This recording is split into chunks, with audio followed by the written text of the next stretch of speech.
صحیح بخاری حدیث نمبر 52۔ حضور اکرم صلی اللہ علیہ وسلم فرماتے تھے، حلال کھلا ہوا ہے اور حرام بھی کھلا ہوا ہے، اور ان دونوں کے درمیان بعض چیزیں شبہ کی ہیں جن کو بہت لوگ نہیں جانتے کہ حلال ہیں یا حرام۔ پھر جو کوئی شبہ کی چیزوں سے بھی بچ گیا اس نے اپنے دین اور عزت کو بچا لیا، اور جو کوئی ان شبہ کی چیزوں میں پڑ گیا اس کی مثال اس چرواہے کی ہے جو شاہی محفوظ چراگاہ کے آس پاس اپنے جانوروں کو چرائے۔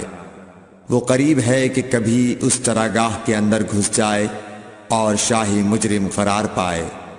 سن لو، ہر بادشاہ کی ایک چراگاہ ہوتی ہے، اللہ کی چراگاہ اس کی زمین پر حرام چیزیں ہیں، پس ان سے بچو۔ اور سن لو، بدن میں ایک گوشت کا ٹکڑا ہے، جب وہ درست ہوگا سارا بدن درست ہوگا، اور جہاں بگڑا سارا بدن بگڑ گیا۔ سن لو، وہ ٹکڑا آدمی کا دل ہے۔